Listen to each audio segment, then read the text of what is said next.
Ano tayo, gusto ko, hindi ako mag-share about DDS. Hindi ako DDS, hindi rin ako kakamping. So, introduce ko lang kung ano ako talaga. We're actually pro-Philippines tayo, no?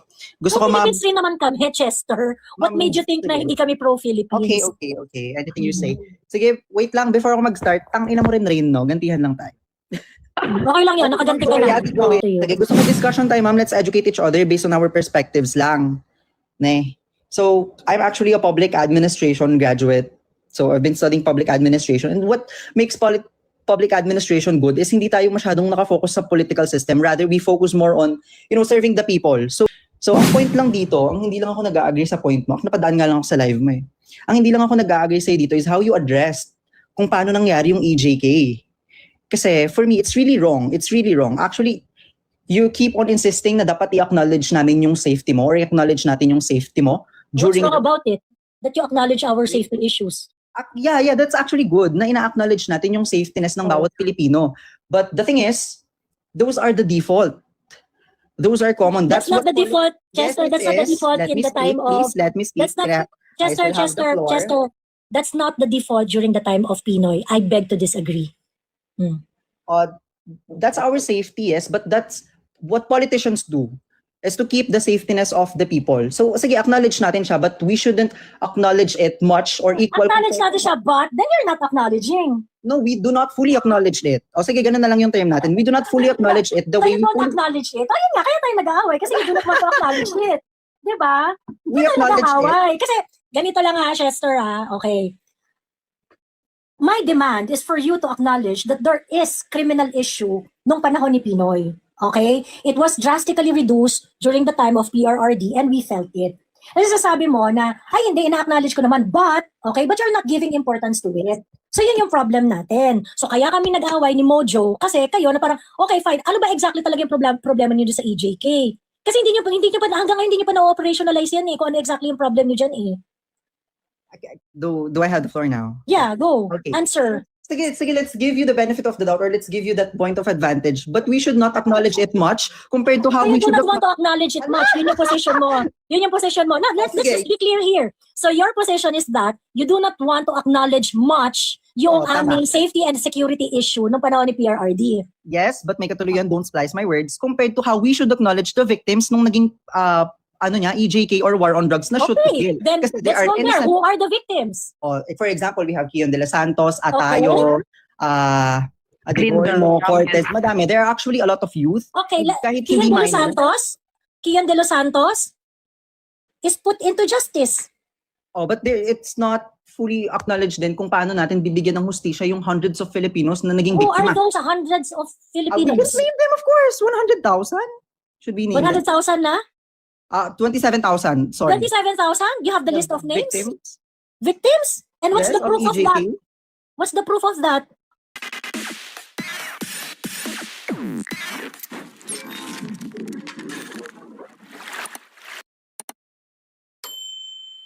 Hello, Gabo Vlogs. Hi po, Ma'am Joey. Good evening. Hello.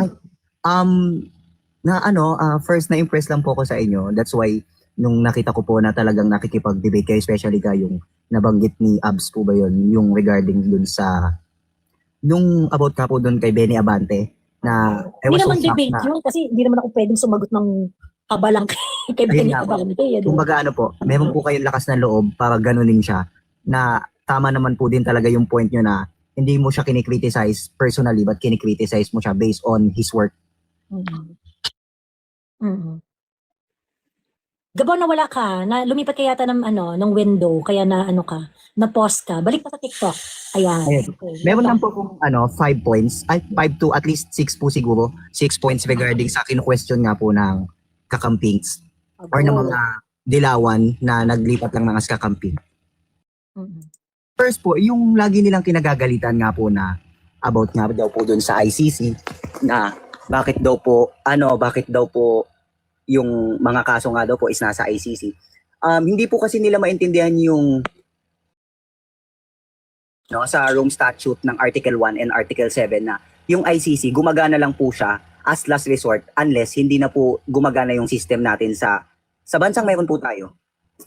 Yun po yung point na hindi talaga nila maintindihan even though understandable naman po. Hindi po nila Actually, ang ano nga dyan, hindi na pala gumagana kasi yung mga extrajudicial killing daw, hindi raw na lilitigate dito sa Pilipinas.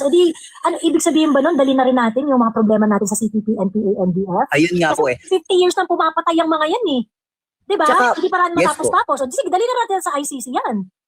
Okay ba Tsaka- kayo? Merong mga cave ng mga pinatay at tinuro ng mga former cadre na dito pinaglalagay ang mga mass grave na CPP, NPA, NBF.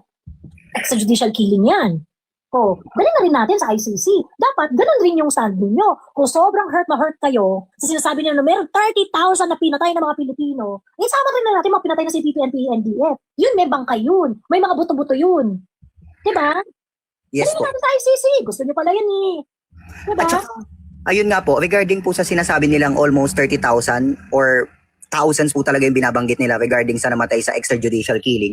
Bakit po almost less than 100 lang po yung nagsampa ng case doon sa ICC na pinaglalaban nilang madami daw pong extrajudicial killing?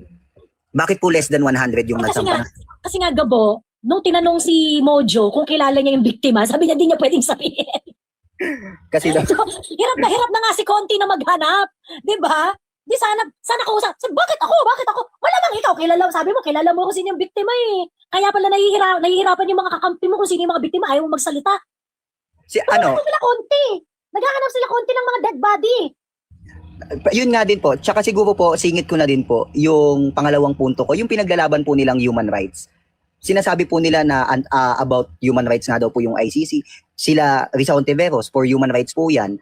Yung ibang senators po, for human rights po sila. Pero bakit hindi po sila nagsasalita up to now na lumalabas yung issue ng Deng Vaxia at the same time yung nangyari po sa panahon ni Pinoy na Menjola Massacre, bakit hindi po sila nagsasalita regarding doon? Dapat lahat sana ng extrajudicial killing, ano? Yes po. At saka, kung human rights lang din po ang pag-uusapan, di ba part po ng pumapasok sa human rights yung pinag-eksperimentohan ng mga doktor or ng mga expertise yung mga katawan ng kabataan regarding sa Deng Vaxia na pinaglalaban nilang safe daw? Ba't hindi nila kayang imbestigahan yun? Sabi nila hindi ganun nag-work. Ngayon, ganun yun mag-work. Kung talagang concerned kayo at consistent kayo sa inyong pinaglalaban, that's how it works. Yun nga po eh. Hindi talaga, hindi siya ganun. Ganun siya nag-work. Ayun. At saka, they are simply not... Anyway, Gabo, anything else? Wait lang. Ayan, tinitingnan ko na yung notes niya. Ayan. May nag-take down notes po kasi ako eh. Pero sige po, ilas ko na po yung naging controversial din po regarding sa West Philippine Sea. What about the West? Ano yun? Sorry, ano yung ano? Yung about po sa West Philippine Sea na pinaglalaban nila na ano daw po, na pro-China daw po si Duterte, which is not naman talaga. Kasi hindi naman siya nagsimula eh. Regarding nga sa Senate hearing between former Senate President Enrile and Trillanes, bakit nag-walkout si Trillanes nung binabanggit niya yung regarding sa lumabas siya ng almost 16 times, once lang siyang pinayagan sa Scarborough Shoal.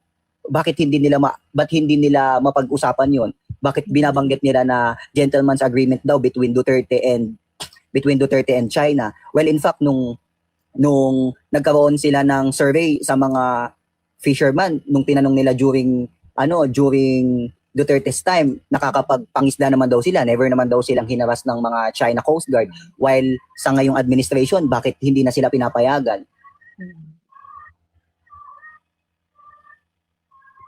Ang problem kasi pagdating sa issue dyan sa sa yung West Philippines, South China Sea, ganyan.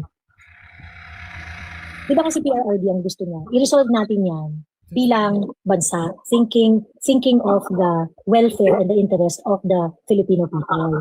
Ang problem kasi, our government is very, very, intertwined doon sa interest ng US at pinapayagan natin yun. Ganon. So, di ba nga kaya nga ganun yung naging storya why we lost Scarborough Shoal, di ba? Dahil naniwala si Albert Del Rosario, nagsabi si Albert Del Rosario na hindi, sabi ng Amerika, mag-pull out daw sabay. So nag-pull out yung Pilipinas pagkatapos yung China hindi. So we lost control. We lost effective control dun sa shoal na yun. Ayun. Ngayon, hindi na, maingay pa ba sila? Hindi naman na sila maingay. Kasi yung US medyo ginagamit ng US yung West Philippine Sea narrative in order to trigger fake patriotism eh. So, maraming naloloko, maraming naaano. Ayun. Anyway, anything else, Gabo? Siguro yun lang po muna, Miss Joey. Thank you po. Next time na lang din po ulit. Salamat po sa time. Okay, thank you very much. Hello, Siargao. Itong sasunod ko muna, ma'am, kasi medyo atat to eh. Kanina pa to nagsasalita. Ay, ikaw na, Chester, ikaw na. Sister, ikaw muna, Chester. Kanina ka pa nagrereklamo eh. Magbibigay daan daw sa'yo si Siargao. Hi, ma! Ayan, hello. Ano tayo? Gusto ko, hindi ako mag-share about DDS. Hindi ako DDS, hindi rin ako kakamping. So, introduce ko lang kung ano ako talaga. We're actually pro-Philippines tayo, no? Gusto ko, ma'am. Philippines rin naman kami, Chester. What Ma'am, made you think na sige. hindi kami pro-Philippines? Okay. Anything you say. Sige, wait lang. Before ako mag-start, tangina mo rin, no? Gantihan lang tayo.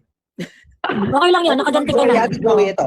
How do I address you ba? Joey, Ate Joey, Ma'am Joey? Up to Anything. you. Up to you. Sige, gusto ko discussion time, ma'am. Let's educate each other based on our perspectives lang. Ne?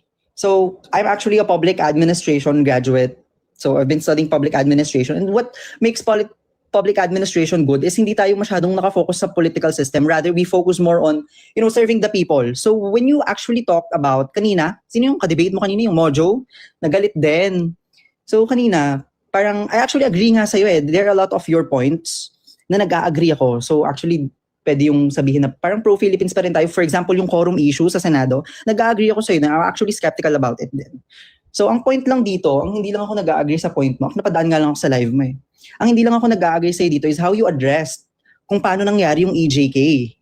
Kasi, for me, it's really wrong. It's really wrong. Actually, you keep on insisting na dapat i-acknowledge namin yung safety mo or i-acknowledge natin yung safety mo What's during wrong about it? That you acknowledge our safety issues. Yeah, that's actually good na ina-acknowledge natin yung safetyness ng bawat Pilipino. But the thing is, those are the default. Those are common. That's not what the default, Yes, Chester. it That's not the is. default Let in me the time speak, of... please. Let me speak. That's not... Kaya I still have the floor. Chester. That's not the default during the time of Pinoy. I beg to disagree. That's our safety, yes. But that's what politicians do, is to keep the safetyness of the people. So, sige, acknowledge natin siya, but we shouldn't acknowledge it much or equal. Acknowledge natin siya, but then you're not acknowledging. No, we do not fully acknowledge it. O sige, ganun na lang yung term natin. We do not fully acknowledge it the So way you don't acknowledge it. Ayun nga, kaya tayo nag-aaway kasi you do not want to acknowledge it. Diba? we acknowledge it. Nag-aaway. Kasi ganito lang Chester okay.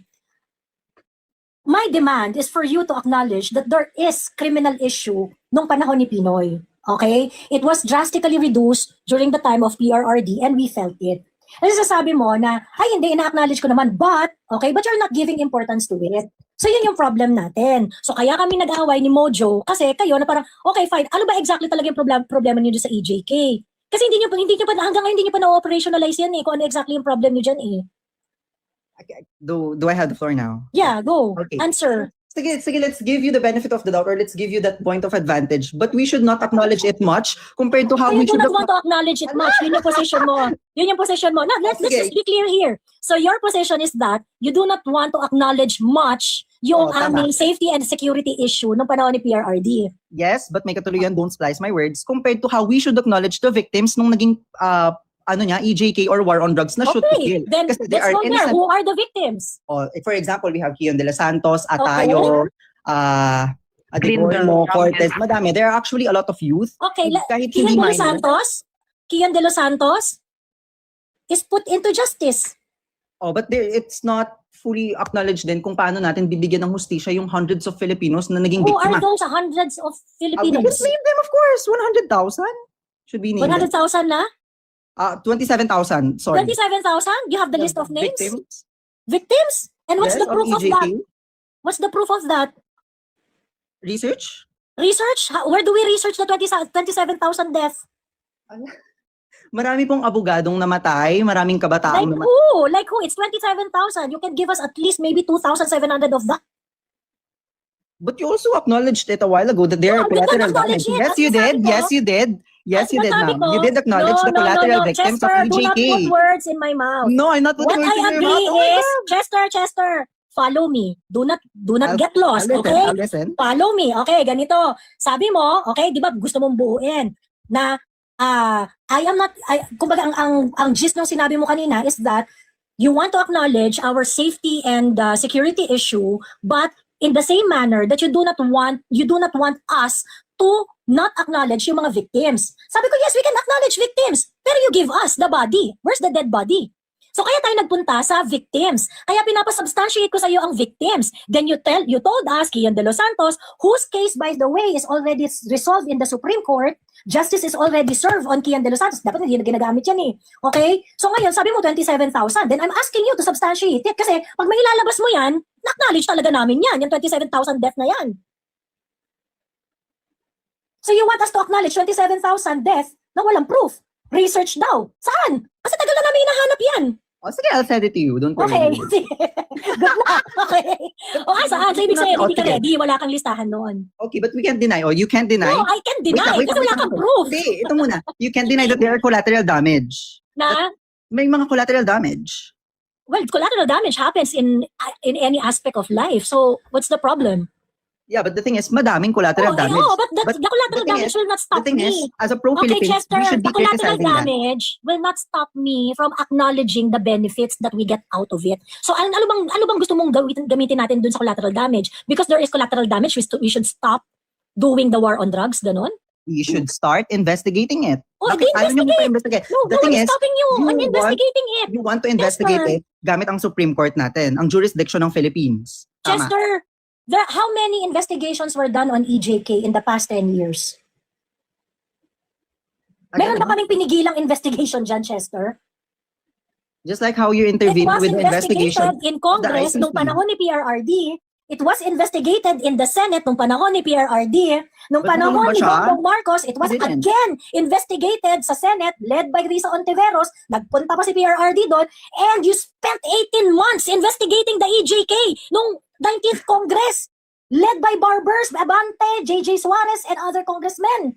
Yet So, nothing who's stopping happened. you? Nothing happened. Oh, Still. Bakit wala Now? kayong nakita? Ang dami-dami ng investigasyon. Ba't wala kayong nakita?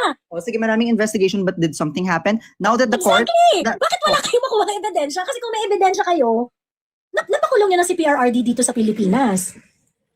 But now he is in ICC facing this... Ibig mo sabihin itong mga senador na to, tsaka mga congressman na to, they were not doing their job correctly because they weren't able to get any result, any proof for the EJK. 27,000 yun, sabi mo, Chester. Yes, it is. And I will stand by O, that. asan yung 27,000? Ba't hindi lumabas? Ba't hindi lumabas sa Senate at saka sa Congress yung 27,000? I think naging point yun kanina nung isang speaker kung bakit less than 100 lang ang nagreklamo or nagsampa ng kaso for Rodrigo Duterte's EJK sa ICC. But nakita mo yung comment ko kanina na it doesn't work like that sa ICC's jurisdiction. it Hindi work? natin kailangan, How does it work? wait lang, hindi siya ganun nag-work. Hindi natin kailangan ng kung How does it 27,000. work? You do not tell us. Oo nga, wait lang. How? Kaya nga, ito nga sinasagot Oh. ko. Kalma ka, tita. So kung sinabi natin na 27,000 ang naging, yung naging biktima ng EJK, hindi dapat 27,000 din ang magsasampa. It doesn't work like that. No, it doesn't work like that. It doesn't work like that. Yeah, that is why there is a Search problem in your head, Chester. No. That's why nasasabihan kayo na na hindi magaganda. Kasi naniniwala kayo dyan eh. Kailangan ng Okay.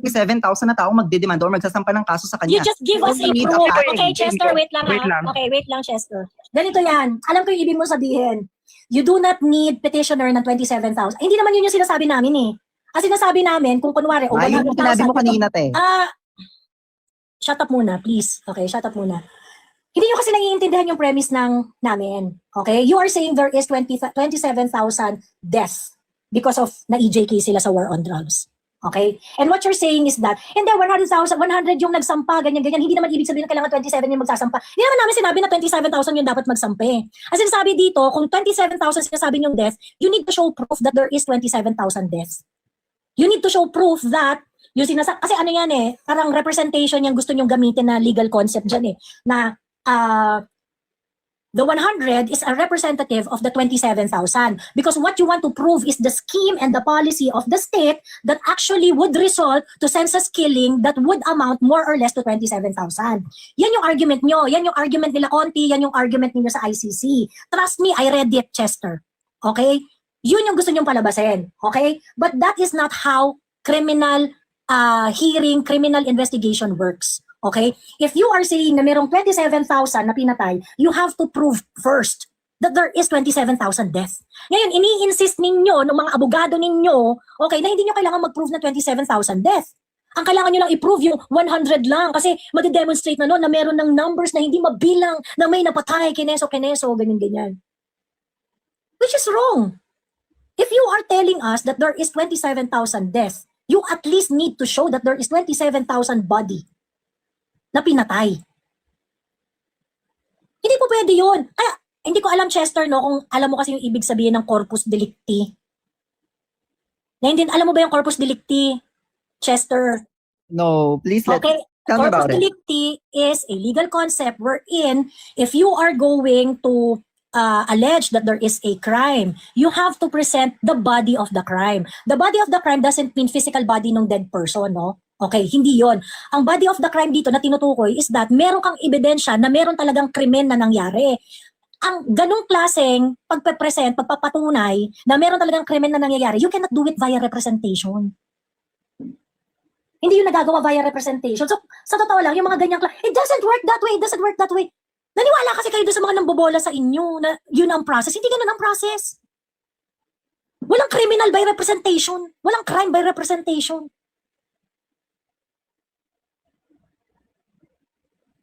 Nagets mo na, Chester? Pinagbobola kayo nila konti. Yeah, but I still would stand with that EJK is Problema mo na actually yan. sorry. So, ibig sabihin, ikaw, maniniwala ka, laway lang ang puhunan. Yan ang difference natin. Kami, hindi kami ganun. Naniniwala kami sa Kasi you're result. still basing on numbers. Actually, regardless of what numbers were killed. So, kung So, kahit sabihin natin, sige, regardless sabihin na, natin, so, hindi ka na sabihin naniniwala natin, sa kahit na hindi hindi ka na 27, hindi ka na but there are nagtitiwala sa thousands of people. 27,000. Hindi, sige, I'll give you the benefit of the doubt. Oo. Kunwari, hindi nga 27,000, but you can't deny that there are thousands of people innocent killed. No, So, are you still okay with it? Ano nga yung number? Kasi in this discussion, Chester, you already formulated the several numbers already. 100 filed cases, 27,000. Okay, any number is acceptable. Basta within thousands. How can we believe you? Gawa-gawa ka lang pala ng number. No, but still you're disregarding the crime. You are disregarding the crime. Wala ka ng argumento, Chester. Okay, okay. Wala ka ng number eh. Wala ka ng number. Ito ang number, Chester. Ito ang number na hindi mo madi-deny. When PRRD stepped down as the president, he is the highest rated president in the world's history at 91% approval rating. So what does that mean? Even if binato nyo na sa PRRD ng EJK issue noong panahon na siya ay presidente, pagbaba ni PRRD, sabi ng mga taong bayan, and this is a data presented at that time, 91% of the Filipinos approve. So ibig sabihin, kung ano man yung ginawang war on drugs ni PRRD, aprobado yun sa sambayan ng Pilipino. Oh, how are you going to, gusto mo ibabangga mo yung 27,000 doon sa data ko? Yung data ko, statistically provable. Isa man or hindi yung... Actually, there are Philippine government, sa PNP, sa PNP records natin ng Philippine government, yung 6,000 plus, is still that not enough? Not enough. Really? Yeah. Okay. I get it. You do you, ma'am. Yeah, you do you. You do you. Nice talk. Yeah, Nice. because we don't just create number for narrative. Alam mo, mas bilib pa sana ako sa'yo, Chester, kung nag-start ka sa PNP data eh. Kaso nag-start ka sa 27,000 that you cannot prove. Pagkatapos anything na lang, basta thousands. Ayun. So anyway, anything else, Chester, so we can move on to another speaker? Also, yung pag-disregard nyo, mga DDS, I'm sorry, gusto nyo bang na-address as mga Duterte supporters na lang, yung pag-disregard ng mga Duterte supporters sa paglilitis na ginagawa kay Rodrigo Duterte ngayon sa ICC? What about Yeah, that? disregard talaga namin kasi hindi naman tayo member nun eh. It's kidnapping. We do not recognize ICC. Hindi ko alam, kasi kayo, ICC citizens yata kayo eh. Isa lang ang korte dito sa Pilipinas, no? Isa lang ang judiciary dito, led by the Supreme Court, nothing else. So yeah, You trust the disregard jurisdiction talaga of the Supreme Court. The So you trust ICC is something that I do not recognize. The Philippines, as state policy, do not recognize ICC as part of the justice system. So, hindi ko alam kung bakit nire-recognize mo ICC. Filipino ka ba? ICC citizen ka ba? Oh, yeah. But we left the ICC membership during the year 2019. Oh, and so what? Kasali pa rin yung term ni Duterte ng 2016 No, it's hanggang not. sa preceding ng It's 6 not. years. Explain, It's not, please. it depends on the when we decided na hindi na tayo member niyan, ibig sabihin hindi na tayo member niyan. So ibig sabihin yung residual jurisdiction that you are trying to impress upon the minds ng hindi, meron pa tayong residual obligation, lahat na nangyari before ng 2019 pwede pang yung i-investigate ng ICC, ganyan yung mga ganong hechos. Okay, my position in that is this. Okay, whether or not the residual jurisdiction is going to be recognized here in the Philippines is dependent on the executive, the commander-in-chief, who is the chief architect of foreign relations. Okay? Why did I say that? Because ICC bilang international court, okay? Kasi yun yung gusto nyo itawag sa ICC International Court, di ba? Bilang international court is covered by international policy of our nation. Sa bansa natin, ang nagdidikta ng foreign policy natin ay presidente. So it is not a legally demandable responsibility. Kasi nga, international relation matter yan. Hindi yan yung parang, oy, kasi meron tayong residual jurisdiction, kailangan sundin natin to dahil yun ang nahayo sa batas. Walang ganon. Okay? Walang ganon. Kasi bilang international court, okay, it is bound by the recognition of our international policy, which is dependent upon the wisdom of the president. Okay? Dependent upon the wisdom of the president. So, ibig sabihin, kung yung presidente natin, i-recognize nila ang jurisdiction ng ICC, presidente bahala doon. Presidente mananagot doon. Okay. Please take note that when PRRD was kidnapped in March 11, 2025, Bongbong Marcos did not recognize the jurisdiction of ICC. Kasi klarong-klaro si Bongbong doon sa speech niya at sinasabi niya na, okay, hindi kami nakikikooperate sa ICC dahil naniniwala kami na walang jurisdiction ang ICC sa atin at sa kay PRRD, sa atin, sa Pilipinas. Pero, dahil meron tayong kasunduan sa Interpol at yung warrant of arrest ni PRRD ay pinadaan sa Interpol, ang sinusunod namin dito ay yung obligasyon namin sa Interpol, not necessarily sa ICC. Yun ang reason ni Bongbong, di ba? Okay. Nevertheless, PRRD was already surrendered in the ICC at pagkatapos, pinadala na siya. Kaya nga, that's why it's kidnapping. It's pure kidnapping. Okay. Ngayon, sabihin na natin yan na shortcutin na natin na nakadepende ang pagkilala sa residual jurisdiction ng ICC sa presidente. Okay? Sabihin na natin na ganon. However, in our Constitution, Chester, ang sabi doon, sa ating state policy, Article 2, yung state policies ng ating Constitution, declaration ng state policies ng ating bansa. Ang sabi doon, international relations. In our dealing with international relations, it should always be the paramount consideration. In our international relations, the paramount consideration is, hulaan mo Chester, kung ano ang paramount consideration when we do international relations. I'm still listening, ma'am. Go Okay, on. national sovereignty. Okay? Ibig sabihin, pag meron kang desisyon, i-recognize namin ang ICC, ganyan. Hindi, sige, may jurisdiction ng ICC kay Bato or may jurisdiction ng ICC kay, ganyan. Sabi ng Constitution natin, the paramount consideration should be national sovereignty. I think bilang public ad student, you know the meaning of national sovereignty, right? Alam mo yan? I'm listening. So ngayon, kapag kinilala mo ang jurisdiction ng ICC, does that affect your sovereignty or not? Does that diminish is that a diminution of your sovereignty or not? So how do we test? Pag na-recognize natin ng ICC, how do we test that there is a diminution of sovereignty or none? Kapag ang pag-recognize mo diyan sa international relations issue na yan, would affect your own authority over your people, over your national territory, then there is a diminution of sovereignty. O for example, isa sa mga expression ng soberanya is Filipinos are subject to Philippine law. So ngayon, pagdadalin mo si Bato sa ICC nang hindi dumadaan sa Korte ng Pilipinas when in fact, meron tayong Bill of Rights na nire-require na bago mo i-deprive ang isang tao ng kanyang liberty, kailangan ay magkaroon ng valid arrest. Nasa konstitusyon natin yan. So ngayon, kapag hindi mo kinary out yung sinasabi ng konstitusyon natin at naniwala ka na lang doon sa ICC na dadalhin siya doon, hindi mo na binigyang daan yung ating Bill of Rights, which is basically the expression of your sovereignty over your people. So ngayon, pagkakinalala mo ba ang sovereignty? Pag kinilala mo ba ang residual jurisdiction ng ICC? Meron bang diminution ng national sovereignty o wala? The answer is meron. So ibig sabihin, pag ikaw presidente ka, even if you are bound to make decision on international relations, hindi ka po pwedeng gumawa ng mga desisyon sa international relations na magkakaroon ng diminution ng national sovereignty.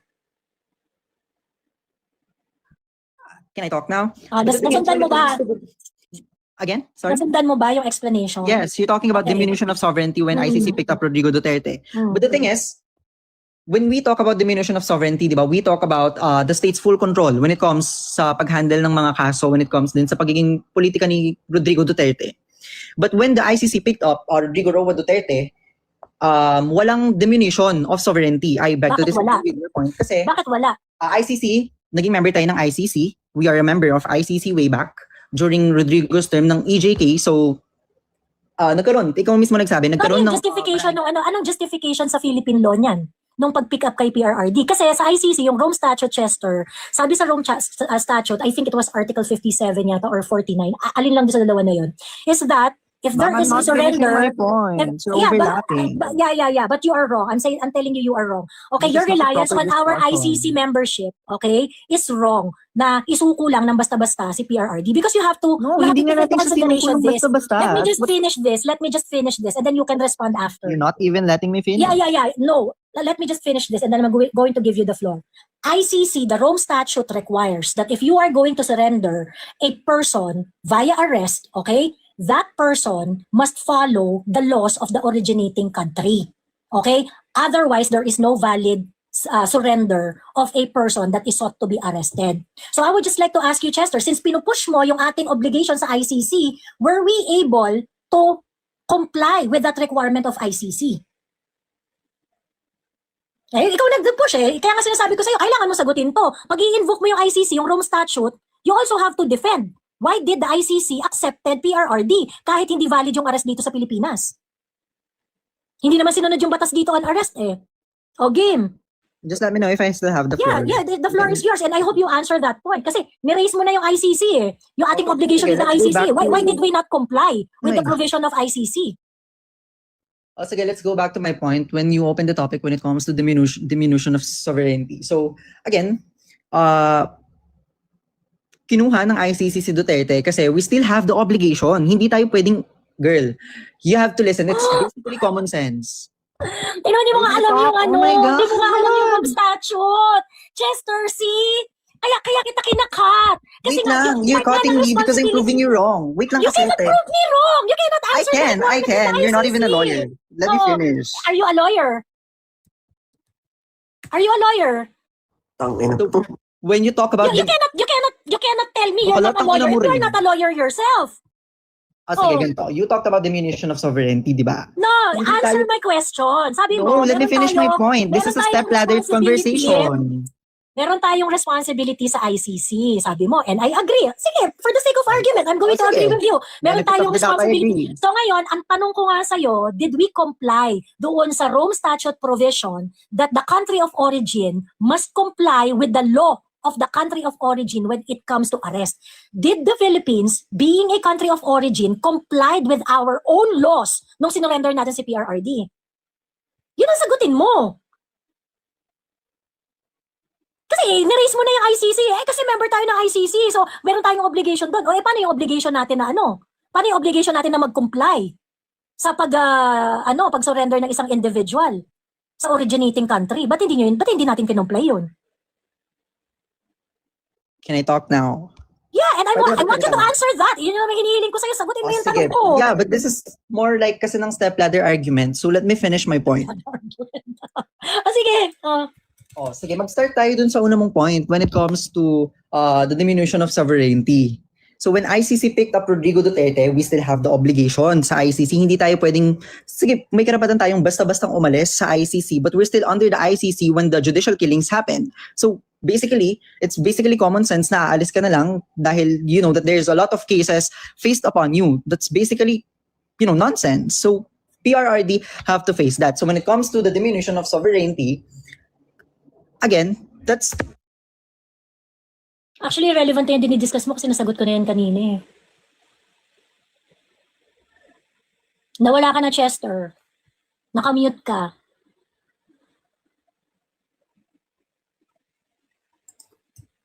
Nakamute ka, Chester.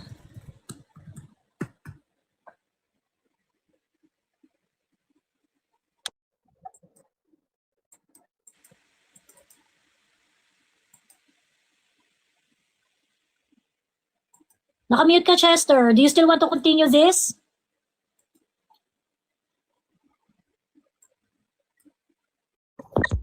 No, ma'am. I think it was a good talk already. It was nice talking to you. Okay.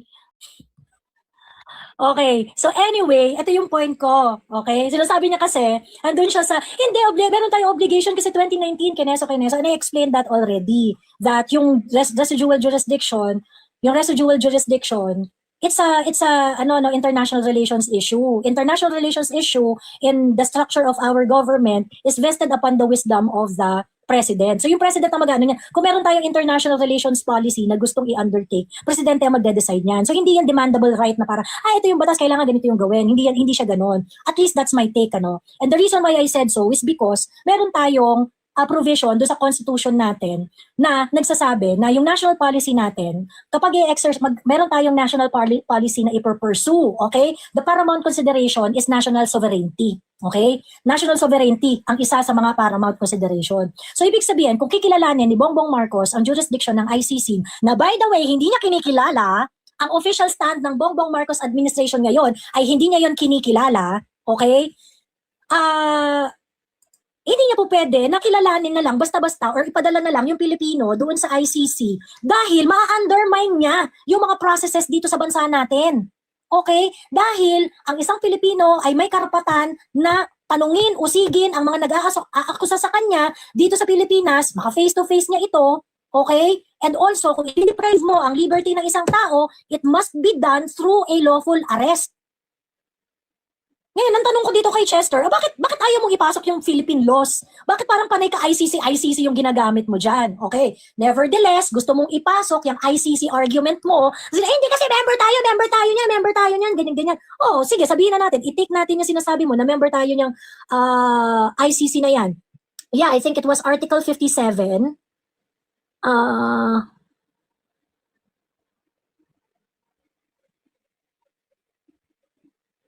Ito, ay Article 58 pala, sorry. Issuance by the pre-trial chamber of warrant of arrest.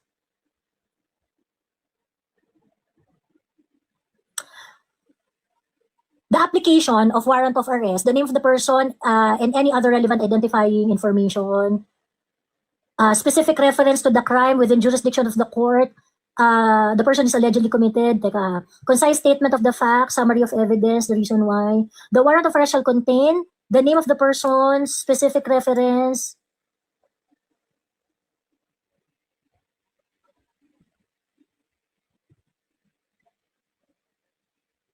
Ito. Modifying or adding crime shall also amend warrant satisfied that there are reasonable grounds to believe that the person committed modified. An alternative. Ito, arrest proceedings pala. Sorry. Arrest proceedings pala.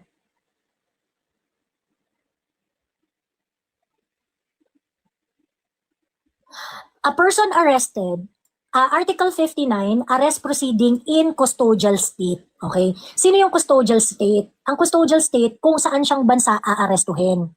Kung saan bansa siya aarestuhin. A state party which has received a request for provisional arrest or for arrest and surrender shall immediately take steps to arrest the person in question in accordance with its laws and provision of Part 9. This is assuming na nag-a-agree tayo kay Chester. O sige Chester, mag-agree tayo, part pa tayo ng Rome Statute. So ibig sabihin, itong binabasa ko, which is part of the Rome Statute, you have to comply with this. So ang sabi doon sa Article 59, a person arrested shall be brought promptly before the competent judicial authority in the custodial state, which shall determine in accordance with the law of that state, the warrant applies to that person. The person has been arrested in accordance with the proper process, and the person's rights has been respected. So itong arrest proceedings ba ito na nire-require ng ICC? Finalo ba yan dito sa custodial state, which is the Philippines? I'm sorry to interrupt you a while ago, ha? Pero kasi, since binibida mo na yung ICC at responsable tayo kamo, may obligasyon tayo sa ICC, ito yung isa sa mga obligasyon mo, oh. Ito yung isa sa mga obligasyon mo sa Rome Statute. So, ginawa mo ba yan? Ginawa ba yan ng custodial state dito sa Pilipinas? So ngayon, kaya kayo nagtatakay na wala kaming pakialam sa ICC. Bulok ang ICC. Ito ang requirement ng ICC. Pagkatapos, yung papel na sinend nila Kanilaw sa ICC, nakalagay doon, finalo nyo ba ang batas sa Pilipinas? Was the right of the accused respected? Anong sagot nila Kanilaw? NA. Not sure. Pero tinanggap pa rin ng ICC. Eh ano pala tong ICC? Sarili nyong proceedings, hindi nyo maitama. So this is the reason why we do not respect ICC. You know, PRRD is going to be convicted in the ICC. At kayo lang na mga Pilipino na walang pakialam sa sarili nyong bansa, kundi politika lang ang habol ninyo, kayo magse-celebrate kayo, kami hindi. Kasi kayo lang naman naniniwala sa ICC. Korte nyo yan, hindi namin yan korte. Article 59, Article 59, arrest proceedings in the custodial state. 59. Oh, ano na? Kaya kita siningitan, Chester, kasi I do not want to waste your laway. Kaka-explain ko lang dun sa residual jurisdiction pagkatapos inulit mo lang yung argument na yun. Pagkatapos ngayon, nung tatanungin kita, nag-comply ba tayo doon sa Article 59 o hindi? Sabi mo, obligasyon natin yung ICC.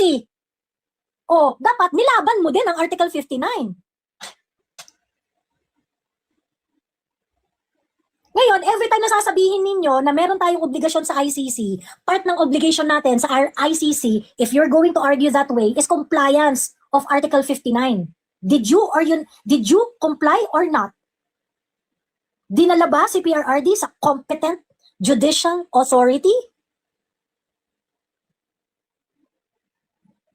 Tapos gusto nyo galangin namin ICC, sarili ng rules ng ICC, hindi nila marespeto, hindi nila makomply.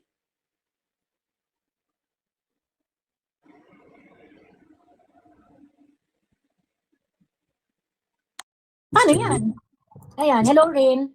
Miss Joey, sorry, di pala ako nakababa. No? Nakakatawa kasi yung discussion kanina. So, dagdagan ko lang yung sinabi mo. Na etong si Chester kasi, nakakatawa kasi halata mo na the way he speaks. Hindi niya talaga alam yung sinasabi niya. Dami-daming pasakalya na parang, Wala. hindi ako pink dilaw. Mag-opinion ka lang, girl. Tsaka doon ako na sa, you're not even a lawyer. Bakit Hindi ka nga rin lawyer ka ba? Ito nga nakakatawa, Miss Joey. Sinabi niya yun, hindi nga niya alam yung Rome Statute. Exactly. Sinabi niya yun, hindi niya nga alam yung Article 3, Section 1 na sinasabi, yung sa arrest, yung Bill of Rights.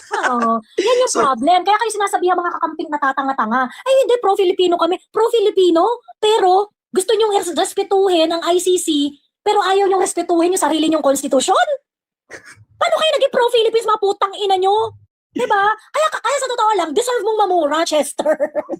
Miss Joey, kung Pro-Philippines kami, pro-Philippines. Pro-Philippines? Pero yung Bill of Rights, nakalimutan mong tanga ka, di ba? gusto mo i-follow ICC? Pagkatapos yung ICC, sabi ng ICC, huy, respetuhin yung sarili nyong batas when it comes to arrest. Ayaw mo rin respetuhin yung sinasabi ng ICC about it? Kaya, putang ina nyo.